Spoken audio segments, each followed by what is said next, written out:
Another Ugandan man is publicly speaking out against the sanctioning of homophobia in Uganda. When I was first told that you're going to be the leader of SMAG, Sexual Minorities Uganda, so this does not mean the leader of SMAG alone. This means the leader of the Ugandan LGBT community. That means I'm going to be in the media every day. That means I'm going to be discriminated even more. That means every person in my family is going to know about me. Radio Uganda USA, and the time is 9 minutes after 8 o'clock right here in Boston, Massachusetts. You being an African and gay at the same time, it really contradicts with what actually many Africans believe as being the norm. The issue of homosexuality was in Africa because looking in the past, when the British colonists came to Africa and they were introducing laws, they had to include a law on homosexuality, meaning they were condemning that something that was already existing. Okay. So being African and being a homosexual is like being anywhere and being a homosexual. The notion that the current criminal law that's in place that criminalizes consensual homosexual conduct is somehow a traditional African value is really quite preposterous. It has its origin in very racist, misogynistic views about human sexuality. And so it's a colonial import to begin with. Foreign influences continue today. In 2009, Reverend Dr. Kapia Kaoma of Political Research Associates attended anti-gay seminars in Uganda. In his report, he describes the link between these seminars and the anti-homosexuality bill.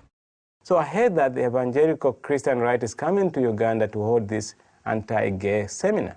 But when I heard that, I took that as an opportunity to go and listen to what was being said. One of the speakers at the anti-gay seminar was American Scott Lively, who calls himself one of the most knowledgeable and articulate opponents of the homosexual agenda.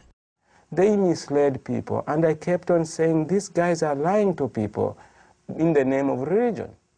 Talking about how dangerous gays are in this world. They are violent people, they are out to kill, they are the ones who are responsible for the molestation of kids in the world, they are the ones who are responsible for HIV. All sorts of evil were put on this small group of people. He also met with the parliamentarians of Uganda for 4 hours, teaching them about this international gay agenda to take over the world and why Uganda should stand up against it. The bill which came from Uganda is the direct product of this hate seminar which was held in Uganda. For us, we always thought people from America, people from Europe, people from the West are kind of liberal and very more understanding to the issues of sexuality and sexual rights. But then I was very surprised when Reverend Kapia Kaoma told me these people are actually here to condemn homosexuality and say it is really not acceptable. This is what has made me question, what is the agenda of my brothers and sisters in the evangelical movement when it comes to Africa? Do they really care what happens to other people's lives? No.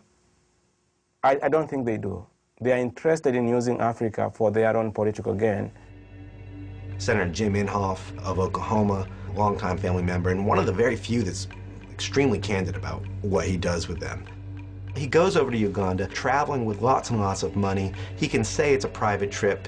You're a U.S. senator. When you go to a foreign country, our embassy meets you there. It's not a private trip. You're a representative of the most powerful nation on the earth, and you say you hate gay people, and you say you have money to share. And here's a really, truly beleaguered, desperately poor nation. It's pretty conservative anyways. They're going to go along with that.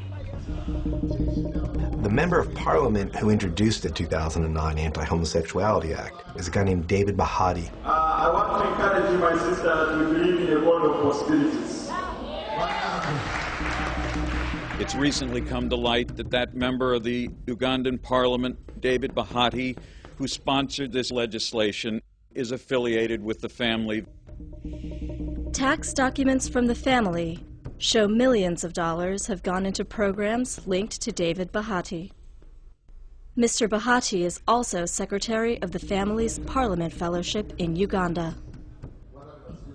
The family did take steps to oppose the bill, much too little and much too late, and mainly to protect their own image. And this is what David Bahati says. He says, look, when they would call me to talk about it, they didn't tell me to withdraw the bill. They talked about damage control. They talked about appearances. And that really came to a head in February around the National Prayer Breakfast. The speaker for the prayer breakfast was supposed to be the Prime Minister of Spain, Zapatero. And at the last minute, they made the main speaker Hillary Clinton. And I recently called President Museveni, whom I have known through the prayer breakfast, and expressed the strongest concerns about a law being considered in the Parliament of Uganda. And she denounced the bill in pretty strong terms, and so did Barack Obama. But surely we can agree that it is unconscionable to target gays and lesbians for who they are. And I think the family said, we've done what we needed to do.